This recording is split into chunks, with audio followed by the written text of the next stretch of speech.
The stained glass window of the old chapel cast a kaleidoscope of colors across the white marble floor, painting Liam's polished black shoes in hues of sapphire and ruby. He stood at the altar, a man carved from patience, his posture straight, his hands clasped calmly before him. He was watching Clara, his bride, as she glided down the aisle on her father's arm. She was a vision in ivory lace, a masterpiece of tradition and elegance.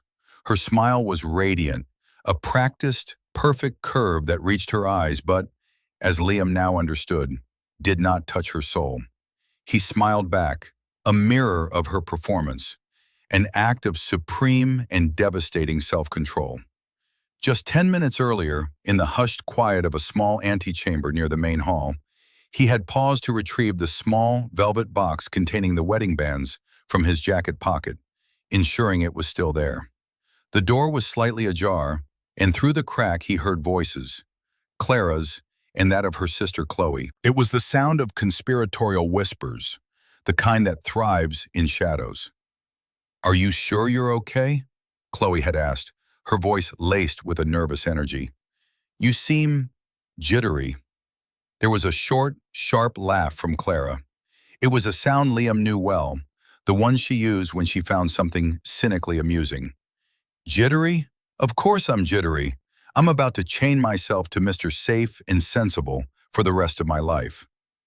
Clara, "Oh, don't Clara me. It's a good match. He's stable. He's kind. He'll provide.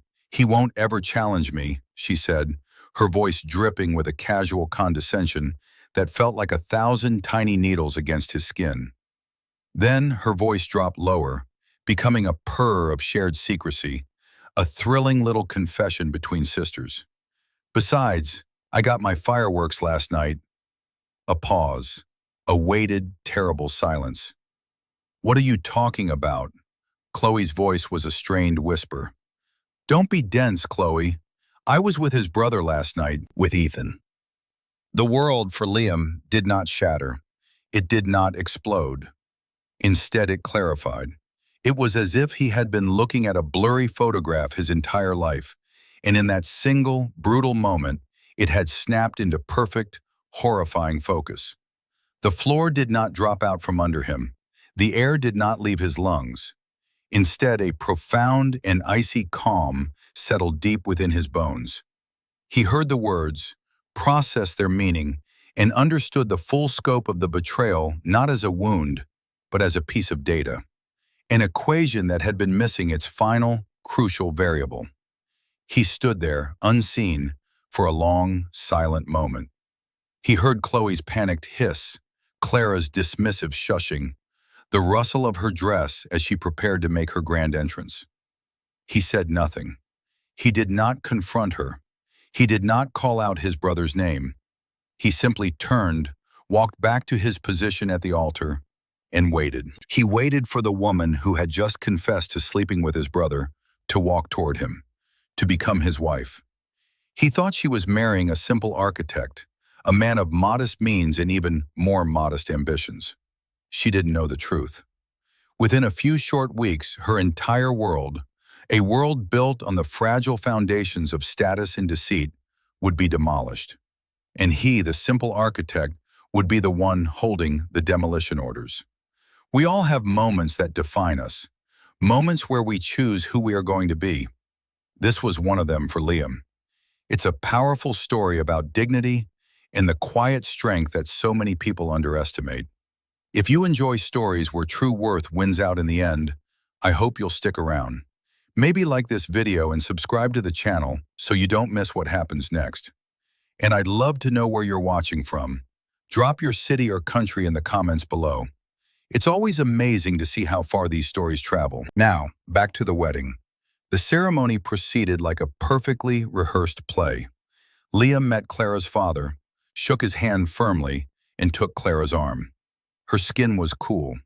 He looked into her eyes, searching for any flicker of guilt, any shadow of her betrayal. He found nothing. There was only a triumphant, possessive gleam. She believed she had secured her future, a comfortable life with a pliable husband, while keeping the thrill of the man she truly desired, his own brother Ethan, as a secret prize. Ethan, the best man, stood beside Liam, a portrait of handsome, confident success. He clapped Liam on the shoulder, his grip a little too firm, his smile a little too wide. It was the smile of a victor.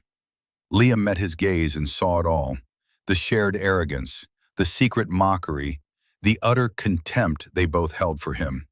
They thought he was a fool, a stepping stone, a convenience. He slid the simple gold band onto Clara's finger. "With this ring, I thee wed," he said, his voice even and clear, betraying none of the arctic rage that was slowly crystallizing around his heart. The words felt like ash in his mouth, but he delivered them with the precision of a master craftsman laying a foundation stone.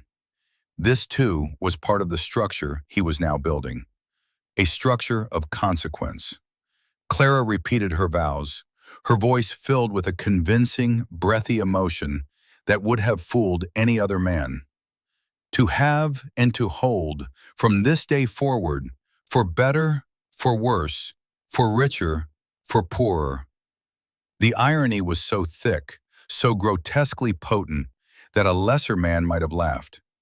Liam simply watched her lips move, cataloging the lies. Each word was a brick in the wall she was building around herself, a wall she believed was a fortress.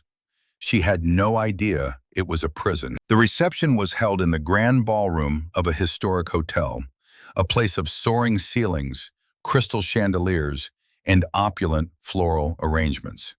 It was a setting perfectly suited to Clara and her family's obsession with appearances. Liam moved through the crowd, a ghost at his own celebration. He accepted congratulations, smiled for photographs, and danced the first dance with his new wife. He held her, smelled the expensive perfume on her skin, and felt the lie of her body pressed against his. It required a discipline he hadn't known he possessed, to not recoil. Instead, he held her exactly as a new husband should, playing his part to perfection. His internal world was a silent, ordered space. The initial shock had receded, replaced by a chillingly clear sense of purpose. He was an architect, after all. He saw the world in terms of structures, foundations, load-bearing walls, and points of failure. The edifice of his life with Clara, which he had believed was being built on trust and affection, was a sham. Its foundation was rotten. Its supports were compromised. It was a condemned building, and his job now was not to save it, but to ensure its demolition was safe, thorough, and absolute. The first major humiliation of the evening came during the toasts. Ethan, as best man, took the microphone. He was a natural performer, his charisma filling the room. He was a successful investment banker, the golden son, the one who had always effortlessly outshone his quieter, more introspective younger brother. "To Liam and Clara," Ethan began, raising his glass. "I've known Liam my whole life, obviously, and I've watched him grow well, into Liam." A ripple of polite laughter went through the room. He was always the quiet one, the one in the corner with his graph paper and his pencils, drawing his little boxes. "I was out playing football, chasing girls, living life. Liam was designing well-designed shoeboxes, I think." More laughter, this time a little louder. Liam felt Clara stiffen slightly beside him, not in his defense, but in embarrassment. She was embarrassed to be associated with the man being so casually mocked. "But he found his calling," Ethan continued, his smile a predatory slash. "He builds things, nice, sturdy, dependable things. Houses, small offices, things that stand up straight and don't cause any trouble. And in a way, that's what he is: sturdy, dependable, safe." He turned his gaze to Clara, and a look passed between them, a flash of shared understanding, of secret intimacy so potent it was a physical blow. "And Clara, you deserve a safe harbor, a place to rest. So I wish you all the happiness in the world, in your very safe, very sturdy life together." The room erupted in applause. It was a masterful piece of rhetoric, a toast that sounded like a compliment, but was in fact a declaration of his own superiority and Liam's mediocrity. It was a public branding. Liam, the boring builder of little boxes. Ethan, the titan who lived life. Liam took a slow sip of his champagne. The bubbles fizzed on his tongue, a stark contrast to the flat, cold resolve in his gut. He didn't look at Ethan. He didn't look at Clara. He looked at a point on the far wall, his mind already sketching out the blueprints of their downfall. Every insult, every condescending smile was just another measurement he needed, another detail for the final design. Later, as Liam circulated among the guests, he overheard a conversation between Clara's parents, Richard and Eleanor. They were standing near the towering, seven-tiered wedding cake, speaking in low, confidential tones to a wealthy-looking couple. "He's a very nice boy," Eleanor was saying, dabbing the corner of her mouth with a napkin. "Very stable." "An architect, you said?" the other woman asked. Richard cleared his throat, a sound of faint apology. "Yes, a small, independent practice. He does residential work mostly. It's respectable." The word hung in the air, damning Liam with its faint praise. "Well, Clara is so ambitious," the man said. "I always thought she'd end up with a titan of industry, someone like your other son-in-law, or, well, like Liam's brother Ethan." "Ethan is a different breed," Richard conceded with a sigh. "But this is a good thing for Clara.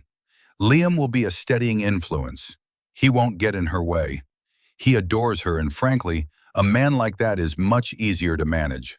She'll have the life she wants, without the complications of a husband with an ego as large as her own." Liam stood perfectly still, partially obscured by a large potted palm. They were discussing him as if he were a piece of furniture they had acquired for their daughter. A functional, unobtrusive, easily managed piece of furniture. The humiliation was not hot and sharp, but cold and seeping. It confirmed everything. This was not a marriage. It was a strategic acquisition for them, a transaction. He was the cost of securing their daughter's comfortable, untroubled future. The rage inside him didn't burn, it froze, becoming hard and clear as a diamond. He felt a strange sense of gratitude. They were showing him their entire hand, blinded by their own arrogance. They had no idea the man they were dismissing as a simple craftsman was the silent founder and majority owner of Aethelred Development, one of the most innovative and aggressively expanding architectural firms in the country. A firm whose public face was his partner, Marcus Thorne, and whose projects were reshaping city skylines. A firm that, incidentally, held the mortgage on the very building owned by Clara's father's business. He stepped out from behind the palm. "Richard, Eleanor," he said, his voice placid. "Wonderful cake, isn't it?" They both started, their faces a comical mask of surprise and guilt. "Liam," Eleanor chirped, her smile stretched thin. "We were just saying, what a beautiful evening it is." "It is," Liam agreed, his eyes holding theirs for a fraction too long. "Everything is exactly as it should be." He walked away, leaving them in a state of flustered uncertainty. He found an empty chair on the far side of the ballroom, overlooking the city lights. He pulled his phone from his pocket. It was a simple, unassuming model, not the latest flashy device that Ethan and Clara favored. He opened a secure messaging app and sent a single text to Marcus Thorne. "The project is a go. Initiate phase 1. Marcus replied almost instantly, "Are you certain, Liam? This is a significant move." Liam looked across the room at his wife, who was now laughing with his brother, her head thrown back, her hand resting for a moment on Ethan's arm.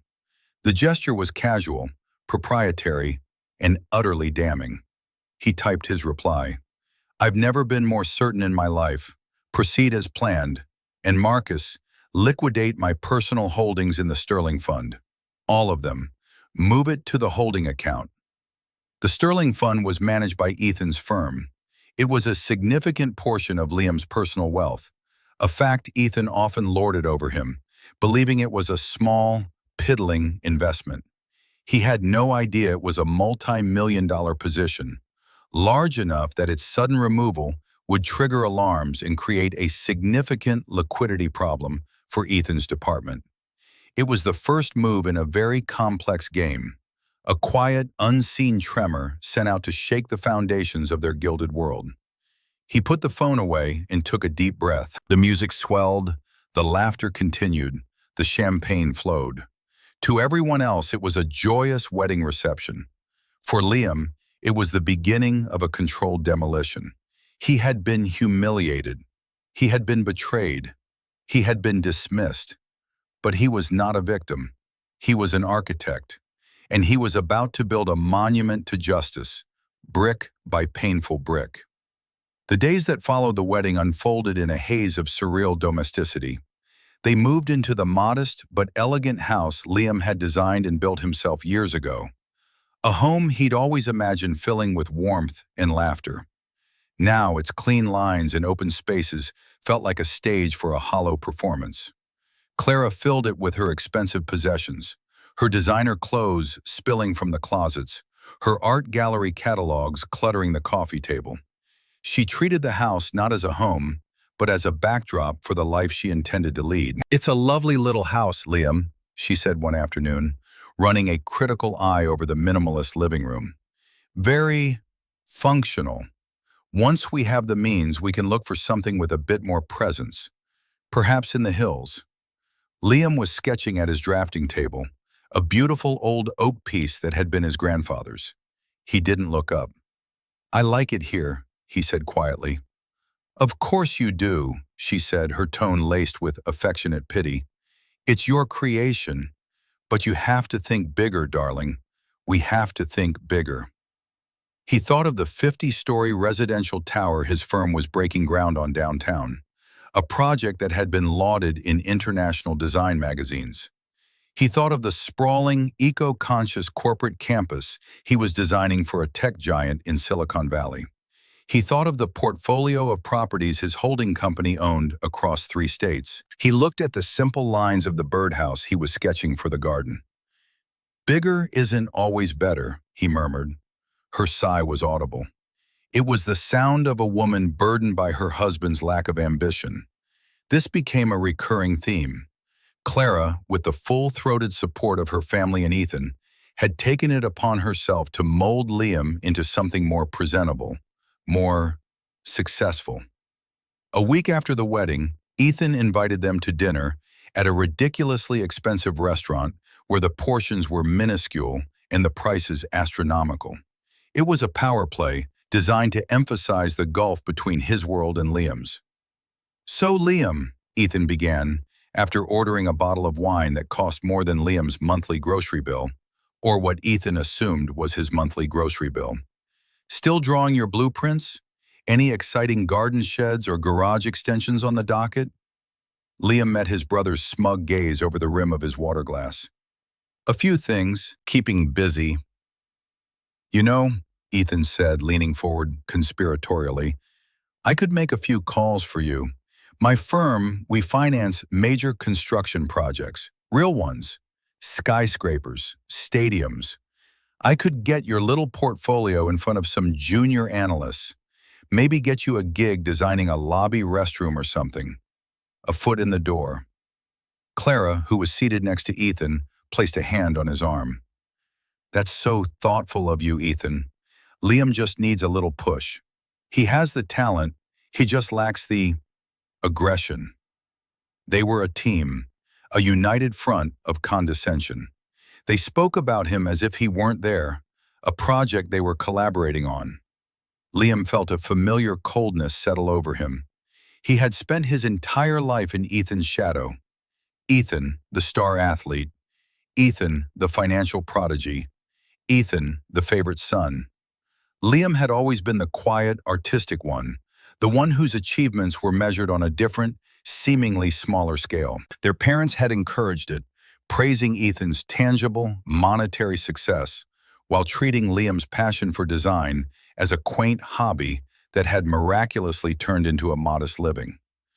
"I appreciate the offer, Ethan," Liam said, his voice a perfect study in neutrality, "but I'm happy with the work I'm doing." "Happy doesn't pay for a chalet in Aspen, little brother," Ethan countered with a smirk. "Happy doesn't get you a table at a place like this without calling in a favor. Clara is used to a certain standard. You're going to have to step up your game if you want to keep her happy." The threat was veiled, but unmistakable. "I am the standard she wants. I can give her what you can't. You are merely the placeholder." Clara looked away, a faint blush on her cheeks. It wasn't a blush of shame, but of excitement. The thrill of their shared secret, of the power they held over the unsuspecting man sitting across from them. Liam picked up his fork and knife and began to eat his meticulously arranged piece of fish. He did not argue. He did not defend himself. He simply absorbed the insults, the condescension, the blatant disrespect. He stored it all away in the cold, quiet vault of his memory. Each slight was a piece of evidence. He had a small, leather-bound journal he kept in his desk drawer. Every night, after Clara was asleep, he would sit in the dark of his study and write. He documented everything: the conversation he overheard at the wedding, Ethan's toast, the talk between Clara's parents, this dinner. He wrote down the exact words, the expressions on their faces, the crushing weight of their collective disdain. It wasn't an act of self-pity. It was the methodical compilation of a case file. An architect does not begin construction without a complete and flawless set of blueprints. Liam would not begin his demolition without the same. The second humiliation came during the planning of their honeymoon. Liam, honoring a promise he'd made to Clara early in their relationship before he understood her true nature, had booked a 2-week stay in a secluded, beautifully designed cabin in the mountains of Oregon. It was a place of quiet beauty, nestled in an old-growth forest, a masterpiece of organic architecture that blended seamlessly with its surroundings. He had designed it himself years ago, his first solo project, and it held a special place in his heart. He showed her the pictures one evening. "I thought we could leave next Friday," he said. Clara stared at the images on his laptop, her nose wrinkled in distaste. "A cabin? In the woods? Liam, are you serious?" "It's not just a cabin, Clara. It's a beautiful place, peaceful. We could hike, read by the fire."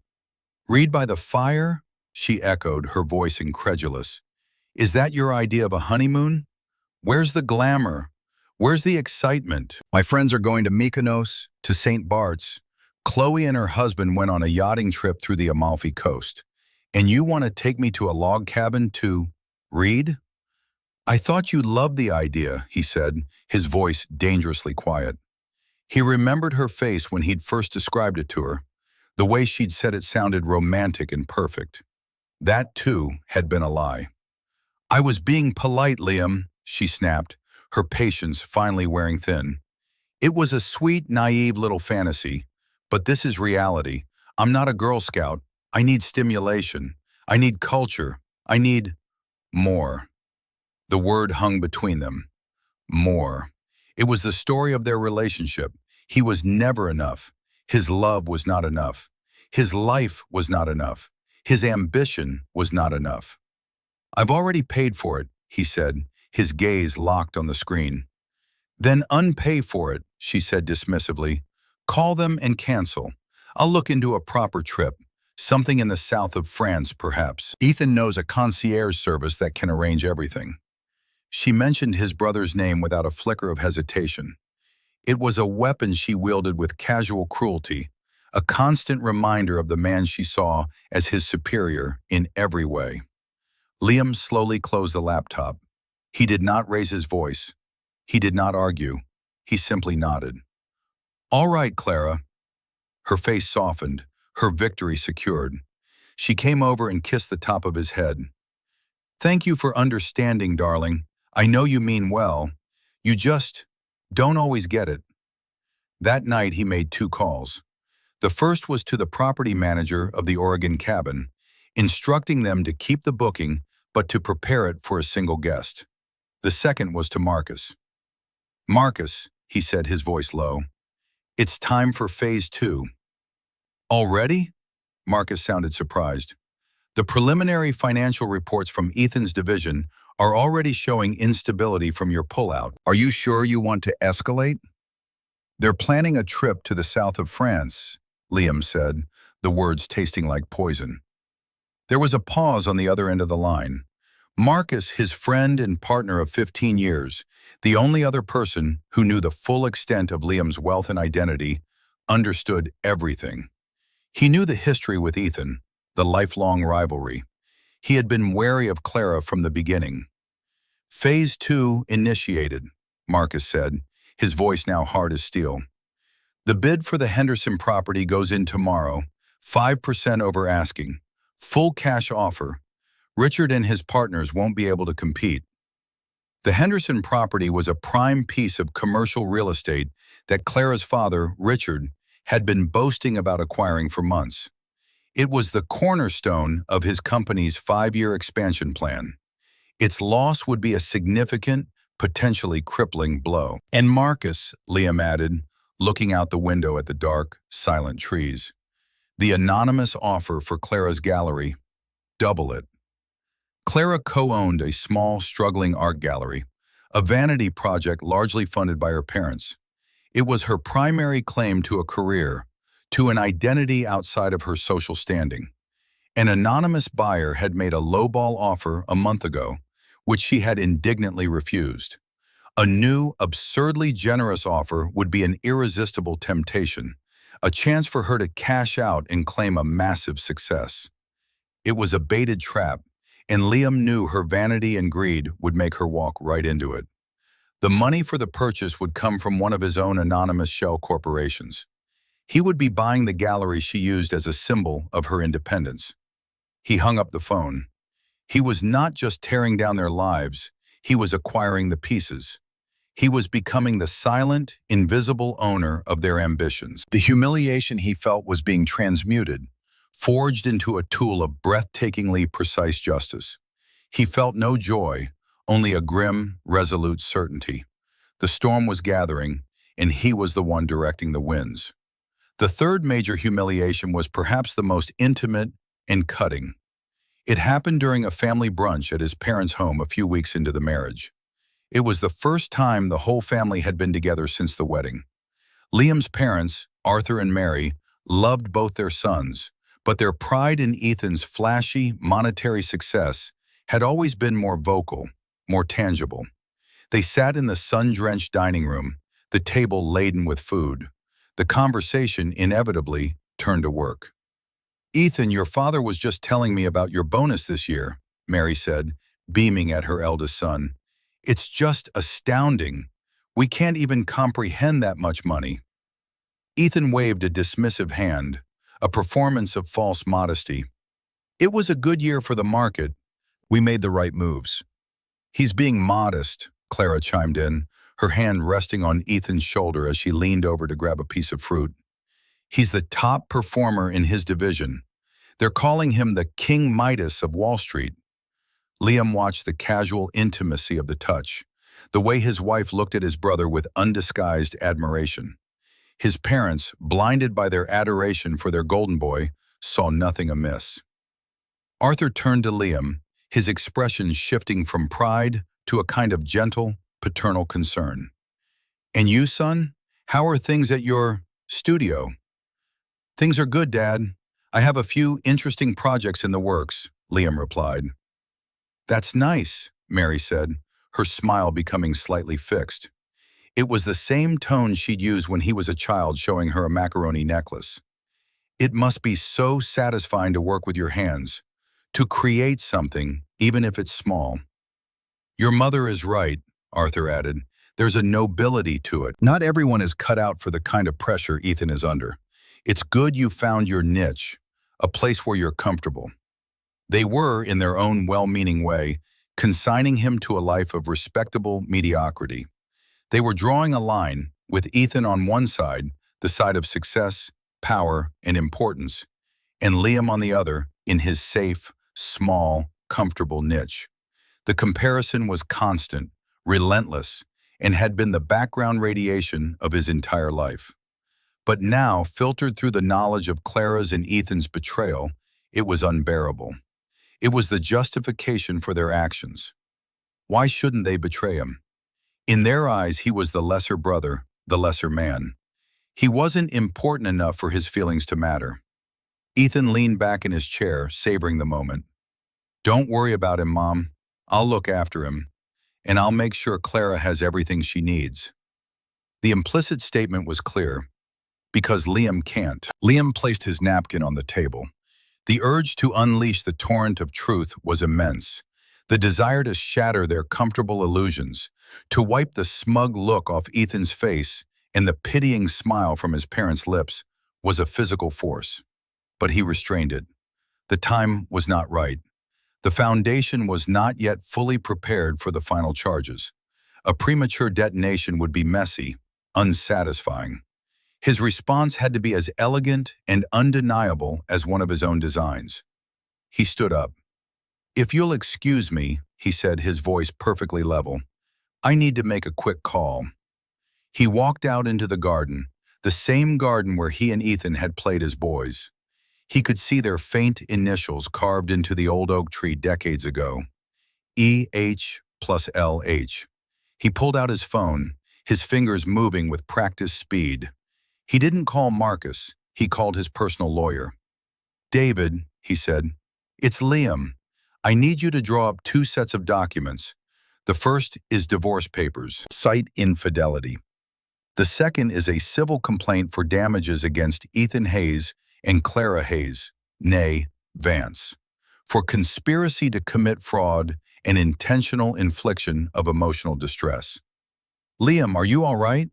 David's voice was sharp with concern. "I'm fine, David. Just be ready to file them on my signal. And one more thing. I want you to start the process of formally dissolving my status as a silent partner in Ethelred. I'll be taking a public role. Update all corporate ownership documents to reflect my 75% stake in my position as Chief Architectural Officer and Chairman of the Board. I want it all legally ironclad and ready to be announced." "That's a big move, Liam. It changes everything." "I know," Liam said, looking back at the house, at the happy family tableau framed in the dining room window. "That's the point." He hung up. The sun was warm on his face, but he felt a glacial calm. He had been patient. He had been quiet. He had endured the whispers, the insults, the casual cruelties. He had absorbed their contempt and their pity. But the period of quiet observation was over. The data had been collected. The blueprints were complete. The next phase was not demolition. It was revelation. The weeks bled into one another, a slow-motion montage of domestic tension and secret preparation. Outwardly, Liam was the same. He went to his small, quiet studio, a space he maintained as both a creative sanctuary and a perfect piece of camouflage, and came home at a reasonable hour. He ate the elaborate dinners Clara prepared, listening to her talk about her gallery's sudden, miraculous turnaround. "It's incredible, Liam," she'd said one night, her eyes shining with avarice. "This anonymous buyer, they're so eager, so aggressive. They doubled their initial offer. No questions asked. It's enough for me to be completely independent, a huge win." Liam sipped his wine. "That's wonderful, Clara." He was, in effect, paying for her to boast to him about her financial prowess. The irony was a constant, bitter companion. Meanwhile, her father Richard was becoming increasingly agitated. His deal for the Henderson property had fallen through spectacularly. A mysterious, cash-rich buyer had swept in at the last second, gazumping his company's offer and leaving his expansion plans in ruins. He complained about it endlessly at the obligatory Sunday dinners. "It's this new player in the market, Ethelred Development," Richard fumed, cutting his roast beef with vicious strokes. "They came out of nowhere, aggressive, ruthless. They're buying up everything. They don't negotiate, they just overwhelm. It's not how business should be done." Liam listened, his expression one of mild, polite interest. He watched Ethan try to comfort Richard, offering his firm's services to help secure alternative financing, a vulture circling a wounded animal. He watched Clara, who paid no mind to her father's troubles, too absorbed in her own good fortune.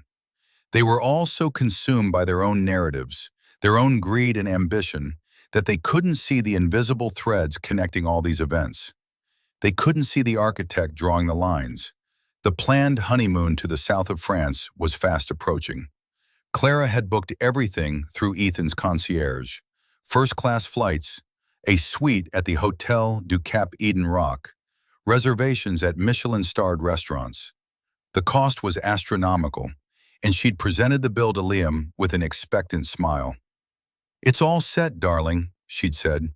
"It's going to be the trip of a lifetime." Liam looked at the total, a figure that would have been a significant strain on the modest income he was pretending to have. He looked at her, at the entitled, demanding woman he had married.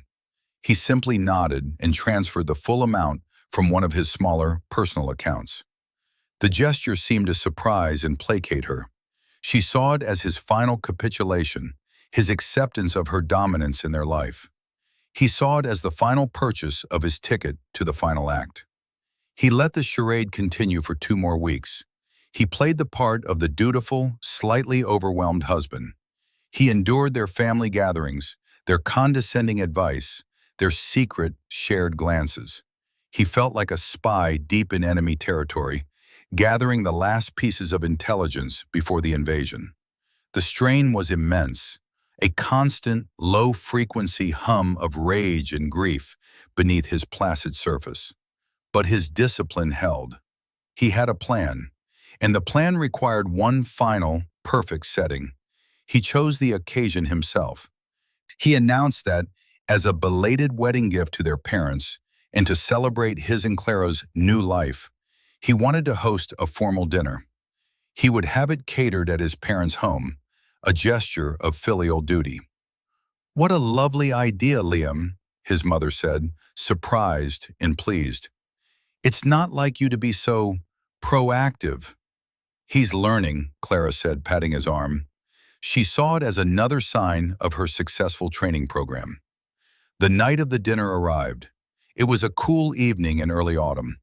Liam had overseen every detail. The caterers were from the city's finest restaurant. The flowers were elegant. The table was set with the family's best silver and crystal. He had created the perfect stage. The guests were few and chosen with precision. His parents, Arthur and Mary, Clara's parents, Richard and Eleanor, and the 2 main actors in this tragedy, Clara and Ethan. They gathered in the living room for drinks before dinner. The atmosphere was convivial, relaxed. Richard was still complaining about Ethelred development. Ethan was boasting about a new deal. Clara was showing off photos of the hotel in Antibes. Liam moved among them, a quiet, attentive host, refilling glasses, his calm a stark contrast to the maelstrom gathering within him. This was the quiet before the storm, the moment of held breath before the fall. He watched them. He saw his father looking at Ethan with beaming pride. He saw his mother fussing over Clara, her perfect new daughter-in-law. He saw Richard and Eleanor, secure in their belief that their daughter had married a controllable, harmless man. And he saw Clara and Ethan, standing a little too close together by the fireplace, their heads bent together, sharing a low laugh. They were so confident, so untouchable, so utterly blind. He felt a pang, not of anger, but of a deep, profound sorrow. This was his family, his wife, his brother, and he was about to annihilate the world they had built. But it was a world built on a lie, a structure with a rotten core. It had to come down. "If everyone could please take their seats," Liam said, his voice cutting cleanly through the chatter. "Dinner is served." They moved to the dining room. The first course was served. The conversation was light. Liam remained mostly silent, a watchful presence at the head of the table.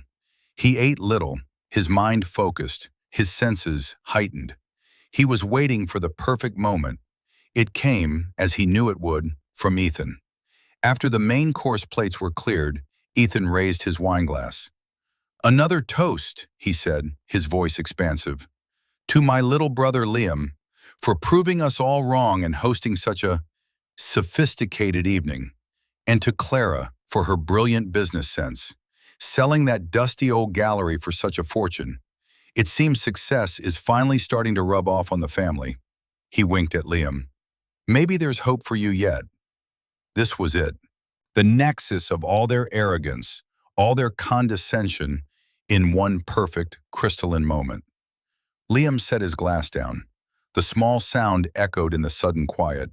He looked at Ethan, then at Clara, then around the table at each of them. He let the silence stretch, drawing it out until it became uncomfortable. "Thank you, Ethan," he said, his voice soft, yet carrying an immense weight. "It's funny you should mention success.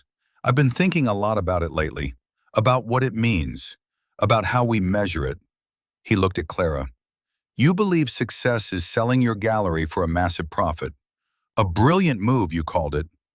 "It was," Clara said, a defiant edge to her voice. "The offer came from an entity called the Argent Group, correct?" Liam asked. Clara's eyes narrowed slightly. "Yes. How did you know that?" "Because I own the Argent Group," Liam said simply. "I was the anonymous buyer. I bought your gallery, Clara. Congratulations on your brilliant sale." The statement landed. Simple, devastating, final. A wave of confusion washed over the table. Clara stared at him, her mouth slightly agape. "What are you talking about? That's impossible. You don't have that kind of money." "Don't I?" Liam's gaze shifted to her father. "Richard, you've been having trouble with a company called Ethelred Development, the ones who bought the Henderson property out from under you." Richard sat up straighter. "What of it? Vultures, the lot of them." "That's my company," Liam said, his voice still quiet, still precise. "I founded it 15 years ago with Marcus Thorne. I am the silent majority partner, or rather, I was. As of tomorrow, my role as chairman will be made public. Your vultures, Richard, report to me." The room fell into a cavernous silence. The only sound was the faint ticking of the grandfather clock in the hall. Eleanor's hand flew to her mouth. Richard's face went pale, a sickly, grayish color. Liam's eyes found his brother's. "And you, Ethan, you were concerned about my finances, worried I couldn't provide for Clara. You even offered to get me a job designing restrooms. It was a generous offer." Ethan was speechless, his confident smirk frozen on his face, slowly melting into disbelief. "A few weeks ago, you may have noticed a significant capital withdrawal from the sterling fund your division manages," Liam continued, his tone becoming colder, harder. "A withdrawal that caused a bit of a liquidity crisis for you. I know it did because I've read the internal reports. That was me, liquidating my personal position. You thought it was a small-time investment. It was, in fact, the seed money that funded Ethelred's initial expansion. You've been managing my money for 10 years, Ethan, and you were so blinded by your own arrogance you never once thought to look at who your client actually was." He let that sink in. He looked from face to face, watching their worlds crumble. His parents stared at him as if seeing a stranger. Clara's face was a mask of horror and dawning comprehension. Ethan looked like he had been physically struck. But Liam wasn't finished. This was just the demolition of their finances and their egos. The true purpose of this evening was the exposure of their character. "But all of this," Liam said, his voice dropping, becoming laced with a pain he had kept hidden for weeks. "All of this is just business. It's just money. It's not what matters. What matters is trust. What matters is honor. What matters is family." He paused and his gaze locked onto Clara. "On our wedding day," he said, each word a perfectly placed charge, "just before the ceremony, I overheard you talking to your sister Chloe. You said you were jittery about marrying Mr. Safe and Sensible. You said you'd gotten your Fireworks the night before. Clara's face went from pale to bloodless. She started to shake her head, a frantic, desperate denial. Liam's voice was relentless. You told her you had been with my brother, with Ethan. A collective gasp went through the room. Mary, his mother, made a small, wounded sound. Arthur looked from Liam to Ethan, his face a thundercloud of dawning fury. No, Clara whispered, the word thin and brittle. No, you misheard. It was a joke, a stupid, tasteless joke. Was it a joke, Ethan? Liam asked, his eyes boring into his brother. Was it a joke when you stood beside me at the altar, my best man, knowing you had slept with my fiancée the night before? Was it a joke when you toasted my safe, sturdy life? Was it a joke every time you looked at me with pity and contempt for the last month? Ethan couldn't speak. He looked trapped, his handsome face contorted with guilt and fear. He looked at Clara, then at his parents, his eyes pleading for an escape that didn't exist. The doorbell rang, a sharp, piercing sound that cut through the suffocating tension. A moment later, the caterer's captain appeared at the dining room door. Mr. Hayes, there's a Mr. Thorne and a Mr. Jensen here to see you. They say it's urgent. Send them in, Liam said calmly. Marcus Thorne, the public face of Aethelred Development, a man Richard knew by sight and reputation, walked into the room. He was followed by a sharp-faced man in a suit carrying a briefcase. This was David Jensen, Liam's lawyer. Marcus surveyed the scene, his expression grim. Liam, I came as soon as you signaled. He nodded curtly toward Richard. Richard. Richard looked like he'd seen a ghost. Mr. Thorne, what are you doing here? I'm here with my partner, Marcus said, gesturing clearly to Liam. David Jensen stepped forward and placed his briefcase on the corner of the table. He opened it and took out a sheaf of papers. Clara Hayes, he said, his voice formal and devoid of emotion. I'm serving you with these. He slid a thick document across the table toward her. Petition for the dissolution of your marriage to Liam Hayes on the grounds of adultery and fraud. Clara stared at the papers as if they were a snake. And Ethan Hayes, David continued, pulling out a second document. You are being served with a civil suit for damages. We have phone records, hotel receipts, and a sworn affidavit from a member of the hotel staff. The case is, shall we say, robust. Ethan finally broke. Liam, please, he stammered, his voice cracking. Don't do this. Liam looked at his brother, the golden boy, now shattered and pleading. He felt nothing. The part of him that had loved his brother, that had craved his approval, had died in the antechamber of the chapel. Do what, Ethan? Liam asked, his voice a blade of ice. Hold you accountable? You two stood in this room and mocked my ambition. You mocked my life. You pitied me. You thought I was a fool, a simple man you could use and discard. You thought my worth was measured by the size of my house or the balance in my bank account. He stood up, his full height seeming to fill the room. His quietness was gone, replaced by an authority that was absolute and terrifying. You were wrong, he said. My worth is not in my wealth. It's in my integrity. It's in my work. It's in my word, things you know nothing about. He looked at Clara, whose face was now streaked with tears of shock and self-pity, not remorse. You wanted a man with more money, more status, more excitement. You had him.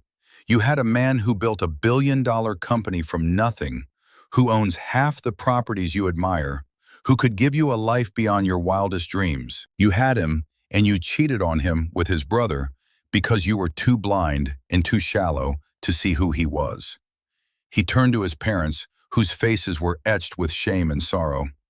And you, he said, his voice softening slightly but losing none of its power, you taught him this. You taught him that my worth was less than his because it was quieter. You praised his greed and dismissed my passion. You created the man who could betray his own brother without a second thought. Arthur buried his face in his hands. Mary was openly weeping. Liam looked around the destroyed landscape of his family dinner. The demolition was complete. The fraudulent structure of their lives had been brought down to its foundations. "David," he said, turning to his lawyer, "please escort Mrs. Hayes from the premises. Her belongings will be packed and sent to her parents' address tomorrow." "You can't do this," Clara shrieked, finally finding her voice. It was raw, desperate. "Liam, I love you. It was a mistake. A horrible, stupid mistake, please." Liam looked at her, and for the first time he allowed the full depth of his contempt to show on his face. "Love? You don't know the meaning of the word. You wanted my stability, but you craved his status. The tragedy for you is that you just found out they belong to the same man, and now you have neither." He turned his back on her, a gesture of final, absolute dismissal. He walked out of the dining room, leaving the wreckage behind him, and didn't look back. The sounds of Clara's pleading, Ethan's broken sobs, and his parents' grief faded as he walked out the front door and into the cool, clean night air. He was alone. He was betrayed. But for the first time in a long time, he was free. The immediate aftermath was a chaotic symphony of desperation and denial. As Liam stood on the lawn, breathing in the crisp autumn air, the sounds from inside the house were a distant, ugly noise. He could hear Clara's voice rising in hysteria, shifting from pleading to rage and back again. She was negotiating, bargaining, threatening, using every tool in her arsenal, not realizing the battle was already over and she had comprehensively lost. Marcus came out and stood beside him, a silent, solid presence in the dark. "Are you okay?" he asked, his voice low. "I will be," Liam said. It was the truth. The pain was still there, a deep, resonant ache in his chest, but it was now clean pain. The festering wound of the lie had been cauterized. "Thank you for coming, Marcus." "Always," his friend replied. "That's what partners are for." He nodded back toward the house. "It's ugly in there." "Structures collapse in ugly ways," Liam observed, the architect in him analyzing the destruction. "It's the rebuilding that can be beautiful." Inside, David Jensen, with the impassive demeanor of a surgeon, was managing the scene. "Mrs. Hayes," he said, cutting through Clara's frantic tirade, "your husband has been extremely clear. You are to vacate the premises. If you refuse, I will have to call the authorities and have you removed for trespassing. I strongly advise against that course of action." "This is my home too," she screamed, gesturing wildly around the room that belonged to Liam's parents.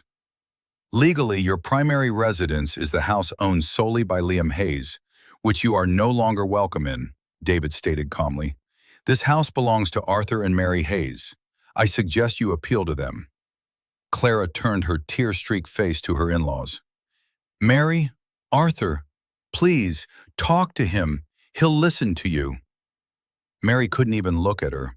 She was staring at Ethan, her favored son, who was slumped in his chair, his head in his hands, looking like a broken statue.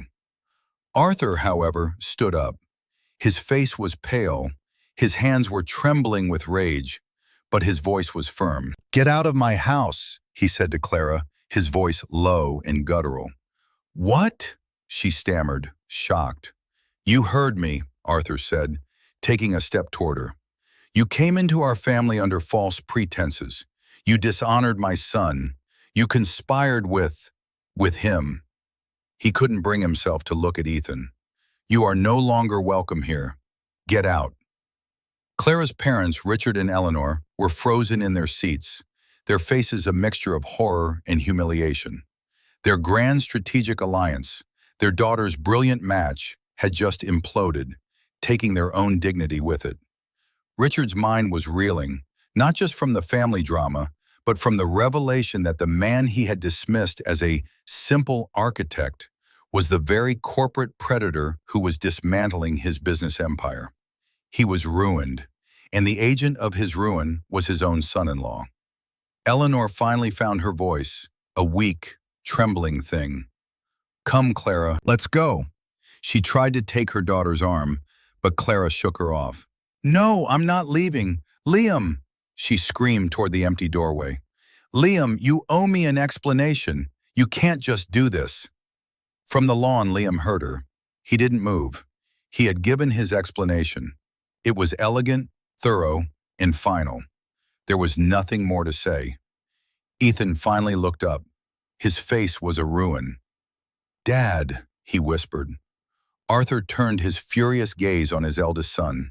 The adoration was gone, replaced by a look of profound, bottomless disappointment.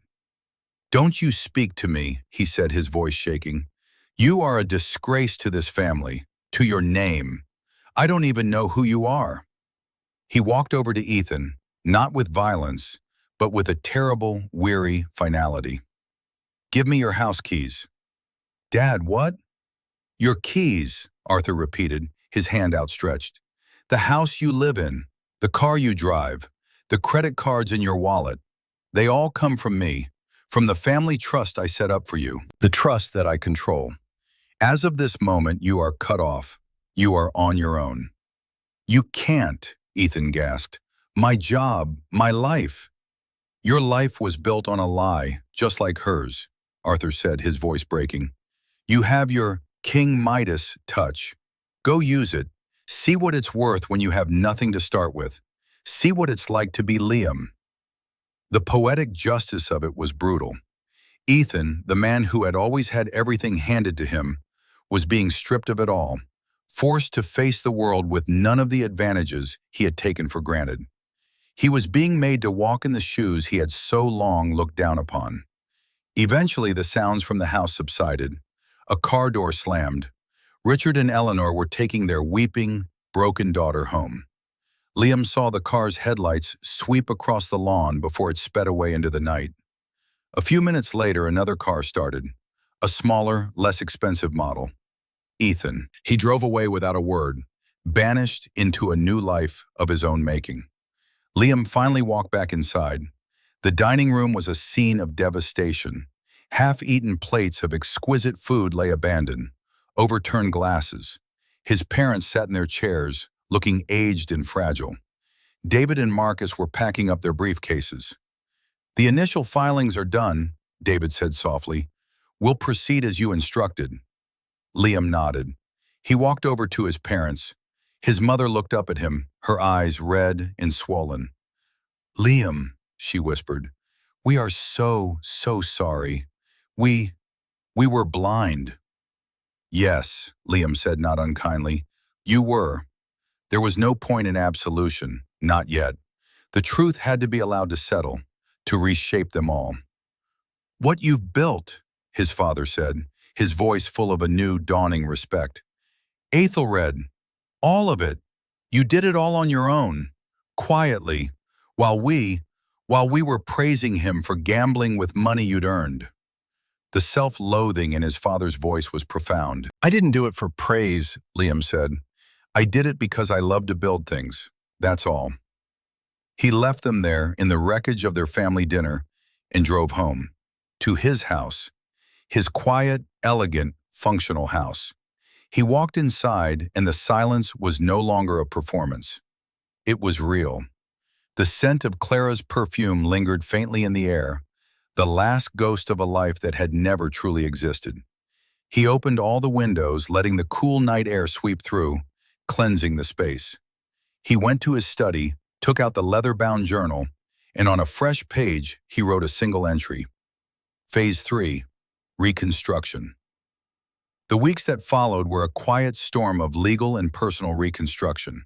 The divorce was swift and uncontested. Faced with the mountain of evidence David Jensen had compiled, Clara had no choice but to sign the papers. The marriage that had begun with such pageantry was dissolved in the sterile silence of a lawyer's office. She received no settlement, no alimony. The prenuptial agreement, which she had barely glanced at, believing it was a formality for a man of modest means, was ironclad. It had been drafted by the best corporate lawyers in the state.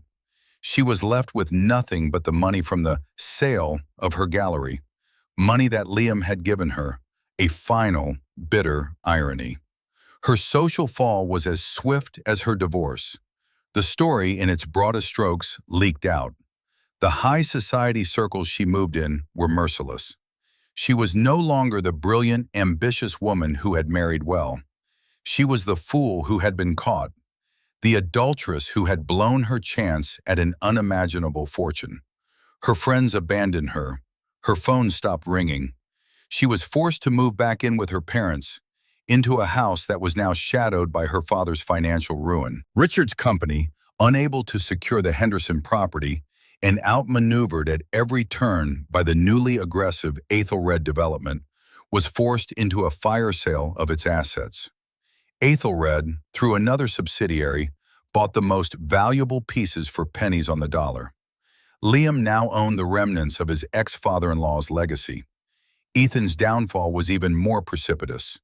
Stripped of the family trust, his car repossessed, and evicted from his luxury apartment, he was a king without a kingdom. His reputation on Wall Street, already damaged by the liquidity crisis Liam had engineered, was destroyed when the details of the civil suit became public gossip. He was fired from his high-paying job for conduct unbecoming of the firm. The King Midas was a pariah. He tried to get another job, but the doors that had always flown open for him were now firmly shut.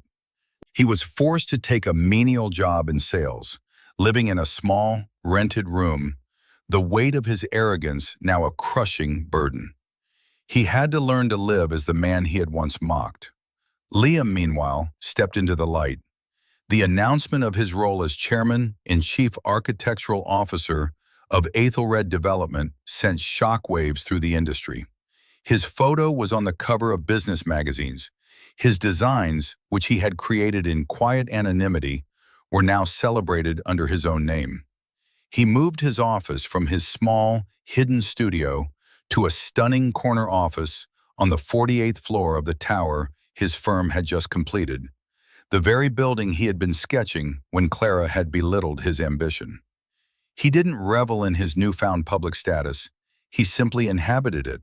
He poured his energy into his work, into creating buildings that were not just structures of glass and steel, but were expressions of harmony, function, and beauty. He found a quiet satisfaction in it, a sense of purpose that transcended the pain of his betrayal. He saw his parents occasionally. The relationship was strained, but slowly it began to heal. They were humbled, forced to reevaluate everything they thought they knew about success and worth. They saw Liam not as the lesser son, but as the bedrock of the family, the one whose quiet strength had been their true, unacknowledged asset all along. One afternoon, about 6 months after the divorce, his secretary informed him he had a visitor. It was Clara. He agreed to see her. She was shown into his vast, minimalist office. The view of the city skyline stretched out behind him. She looked different, thinner. The expensive clothes were gone, replaced by a simple dress. The defiant, arrogant spark in her eyes had been extinguished, replaced by a weary desperation. "Liam," she said, her voice barely a whisper. "Your office. It's incredible." "What do you want, Clara?" he asked, his tone not unkind but not welcoming either. "I wanted I don't know, to apologize, I guess, to see you." She looked around the office, at the models of his buildings, at the awards on the shelves. "This is what you were doing. All that time. In your little studio. You were doing this." "Yes." "Why didn't you tell me?" she asked, a note of genuine, painful curiosity in her voice. "Why did you let me believe you were simple?" Liam leaned back in his chair. It was the question he had asked himself many times. "Because I wanted someone to love me, Liam the man, not Aethelred the company. I wanted to build a life on a true foundation. I thought that was you. I thought you saw me." "I was a fool," she said, tears welling in her eyes. "I was so stupid, so obsessed with all the wrong things, status, appearances, what Ethan represented." "And what did he represent?" Liam asked quietly. "Power," she admitted. "Easy success. The life I thought I deserved. I was so busy chasing a reflection that I didn't see the real thing standing right in front of me. She took a hesitant step forward. Is there any chance? Could we start over? I've learned my lesson, Liam. I see everything clearly now. Liam looked at her, at the woman who had shattered his trust so completely. He saw her remorse, but he also saw its source. It was born of loss, not of a true change of heart. She regretted her mistake because it had cost her everything. She didn't regret the person she had been. No, Clara, he said, his voice gentle but firm. We can't. A building with a failed foundation can't be repaired. It has to be demolished and a new one built in its place. I'm in the process of building a new one. It doesn't include you. Her face crumpled. The last, desperate flicker of hope died. I see, she whispered. She turned and walked out of his office without another word. He felt a twinge of pity for her, but no regret. His decision was as solid and immovable as the granite core of the building he was sitting in. The final piece of his reconstruction came a few weeks later. He took a week off and flew to Oregon. He drove up the winding mountain road to the cabin he had designed, the one that was supposed to have been his honeymoon suite. It was just as he remembered it, a perfect fusion of wood and glass nestled among the giant firs. He spent the week there alone. He hiked the trails, he read by the fire, he breathed in the clean, pine-scented air. He sketched in his journal, not a list of grievances but designs for new things, a community library, a children's hospital wing, a small, beautiful home for himself on a piece of coastal land he had recently bought.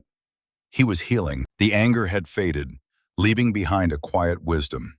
He had learned that true strength wasn't about power or wealth, but about integrity.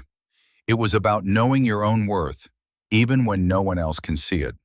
It was about having the patience to wait for the right moment and the courage to act when it arrives. His revenge had not been a fiery, passionate explosion, but a calm, deliberate, and ultimately cleansing act of justice. He had not lowered himself to their level. He had simply held up a mirror and forced them to see their true reflections. The consequences were their own creation. On his last evening at the cabin, he stood on the deck, looking out as the sun set, painting the sky in fiery shades of orange and purple. He thought about Clara and Ethan, lost in the ruins of the lives they had destroyed. He hoped, for their own sakes, that they would find a way to rebuild, to become better people. But their journey was not his concern. His concern was the future, the blank page, the new foundation waiting to be laid. He had survived the demolition. It was time to start building again. The story of Liam and Clara is a powerful reminder that what we see on the surface is often just a fraction of the truth. True value, true strength, isn't always loud and flashy. Sometimes it's quiet, patient, and built on a foundation of integrity that can withstand any storm. Liam's journey wasn't just about revenge, it was about reclamation. He reclaimed his life, his work, and his own identity from the shadows of other people's expectations. What do you think? Was Liam's response justified, or was it too cold, too calculated? I'd be fascinated to read your thoughts in the comments below. It's a complex moral question.